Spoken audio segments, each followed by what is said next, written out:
A lot of teams found their quarterback of the future, the quarterback of their 2020 season in this NFL draft. The Patriots, however, did not. Brady's a Tampa Bay Buccaneer. They have Jarrett Stidham there.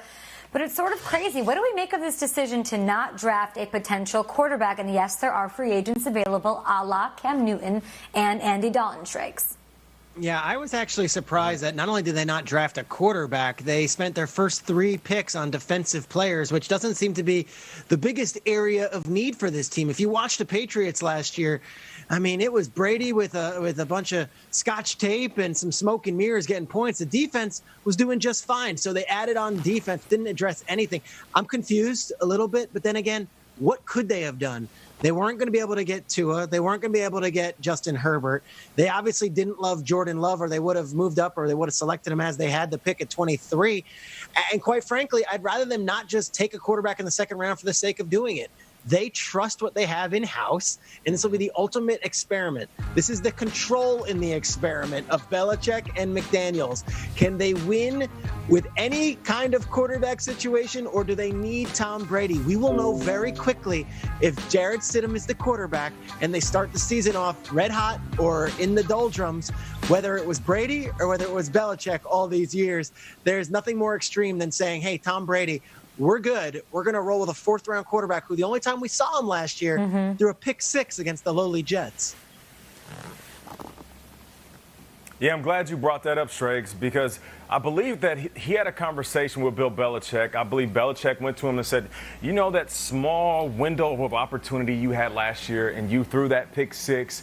We need you not to do that. What we're going to do is we're going to bolster up this defense, and we are going to make you one of the most micromanaged QBs, which we are going to tell you not to throw the ball away. And if you do that exactly, then we will have a chance to win every game. I mean, it's similar to what the 49ers did. Of course, Jimmy Garoppolo, he's better than Stidham. He went out there and actually won some games for San Francisco. But when it's all said and done, that defense held them down for majority of the year.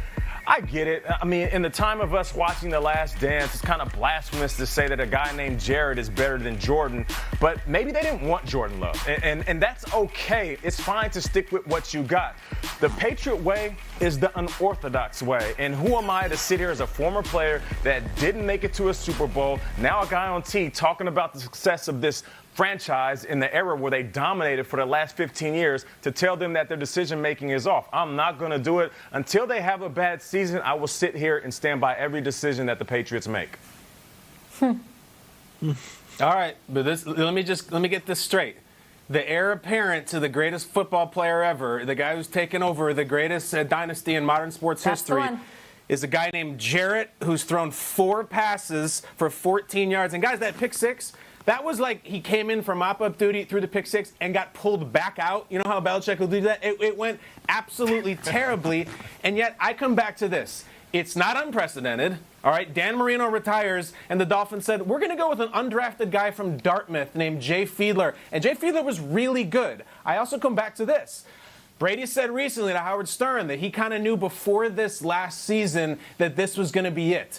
If he knew, believe me, my friends, Belichick and McDaniels knew what time it was. They have not been caught off guard by this, which tells me with the lack of moves, with the lack of draft, the lack of Dalton, lack of Cam, they're like, listen, Jarrett is our guy. We like him. We've been watching him. We know what it takes. We think we are ready to do this. Going way back to his Browns years, Belichick has experience with this. The silence tells me everything, and apparently, short of some sort of lightning bolt soon, Jarrett bleeping Stidham is taking over for Tom Brady. I want to go back to what Nate was saying about how he's not going to question, he's not going to sit there on television and say this was the wrong move or anything, because there is something of a blind trust in what Belichick and Caserio, but mostly Belichick, can pull off in these drafts. And it's hard to not believe it. I'm with you a little bit. I mean, they know how to find and develop talents in the mid-rounds. I'm talking Tom Brady. I'm talking Castle, Jimmy Garoppolo, Jacoby Brissett, even Brian Hoyer, who was undrafted, Nate, and then went on to be one of the best backups in the league and led the Browns to a 10-6 season. So is there a blind faith in the signal caller in New England under Belichick? No doubt about it, 100%. And when it comes to certain players, you have to tailor your coaching methods so that player can tailor your team. And I'll bring it up. I know we talked about it a little earlier in the show. it's not crazy to think that Cam Newton could end up being a Patriot. If you're Cam Newton, you made a ton of money on the field, ton of money off of it. If you go to Bill Belichick and say, I want to win a Super Bowl, I can care less about what happens in my bank account because money will come if I become legendary by winning the ring. You don't think that Bill Belichick and that organization can help Cam tailor his game to help the Patriots? I think it's a relationship that will work. And until Cam signs somewhere else, I'm not going to let that die. Maybe, Nate, and that's the lightning strike we're talking about. I'll tell you this, to sprinkle a little paprika on this whole thing.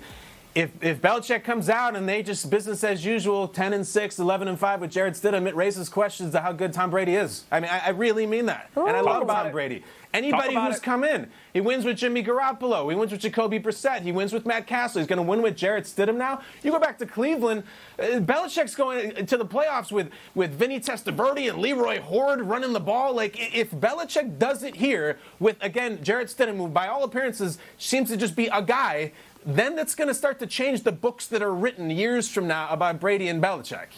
Yeah, and I would add this. I spoke with Cliff Kingsbury about Jarrett Stidham, and Kingsbury had him at Texas Tech before he transferred to Auburn.